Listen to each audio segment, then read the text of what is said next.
कभी उड़ती है बात की, न खाऊंगा न खाने दूंगा, एक नारा उठता है, भले ही आप न देते हो, न सोऊंगा न सोने दूंगा। अब बात हो रही है एपेटाइजर 10 साल था, अब मेन कोर्स आना बाकी है। तो अब ये मेन कोर्स क्या है आने वाले थर्ड टर्म के लिए, इसको देश की जनता भी जानना चाहती है हम नहीं, लोग। उसके बहुत सारे पहलू हैं। देश को आगे ले जाने का बहुत सारे पहलू हैं। अगर मैं कहूँ कि भविष्य में देश हमारा कैसे आगे बढ़ेगा, अब ये पूरी तरह हम टेक्नोलॉजी ड्रिवन एरा में है और टेक्नोलॉजी डिसरप्टिव है, ट्रांसफॉर्मेटिव है और इजीली एक्सेस है, यानी हर व्यक्ति बहुत अडप कर लेता है तुरंत। ऐसी स्थिति में अगर आप बड़ी सहजता से चले तो मैं समझता हूँ कि बहुत बड़ा स्कोप है। जहाँ तक मैं खाता नहीं, खाने देता नहीं, उसको आज की जो मेरी वो देशी भाषा है, आप लोग जो इस दुनिया से हैं वहाँ कहते हैं करप्शन के प्रति जीरो टॉलरेंस, तो वो मेरा रहेगा ही। लेकिन एक चीज़ अब मैं और उसमें कोशिश कर रहा हूँ कि हमारे इस प्रकार से काम करने वाली इंस्टीट्यूशंस हैं, उसमें की समाज में एक प्रतिष्ठा बढ़नी चाहिए।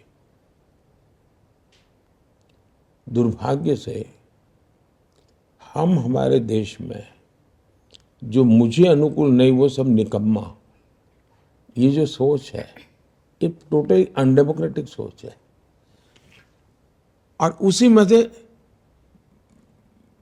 कुछ पत्रकारों को ब्लैकलिस्ट कर दिया जाए, वो उसी सोच का परिणाम है कि रिजेक्टेड। क्यों? क्योंकि तुम मेरे अनुकूल नहीं हो। बॉयकॉट। वो अनडेमोक्रेटिक है, लोकतंत्र की हत्या है वो। और इसलिए हमारी इंस्टीट्यूशंस के साथ भी वही हो रहा है। जैसे पत्रकार के साथ हो रहा है, तो मेरे अनुकूल नहीं तो निकम्मे। तो इंस्टीट्यूशन, तो मेरे घर पे रेड मत करो, मैं तो चोरी करता रहूंगा, तो इंस्टीट्यूशन निकम्मी।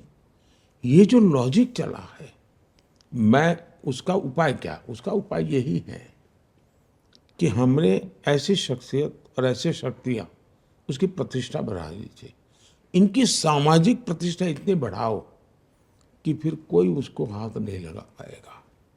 और मैं पक्का मानता हूँ कि आने वाले दिनों में जब देश समझेगा कि भाई ये 2200 करोड़ रुपयों के ढेर टीवी के सामने दिख रहे हैं पहाड़ नोटों के, तो लोग देखें यार कोई तो सिस्टम होगी जिसने पकड़ा होगा, तो पता चलता है जब वो इंस्टीट्यूशन है, वो संस्था है, वो संस्था है, तो उसके जैसे सेना के प्रति आज एक सम्मान का भाव है, वैसा ही सम्मान का भाव जो देश के लिए काम करने वाले इंस्टीट्यूशन है उनके पास होना चाहिए। तो वो भी मेरा एक मिशन है। जब प्रतिष्ठा बढ़ती है तो उनकी अपनी बुराइयां होती है वो भी कम होती है। उनके भीतर कभी कभी बुराइयां जो आती हैं, आप मान सम्मान और तो उसको लगता है जीवन में बहुत मिल गया है जी, वो बुराइयों से बचता है। तो वो भी एक मनोवैज्ञानिक रूप से एक तरीका होता है। तीसरी बात है कि लोगों को तो ये लगेगा ठीक है सरकार ने पैसे ले लिए, हमारा क्या। तो मेरी कोशिश ये है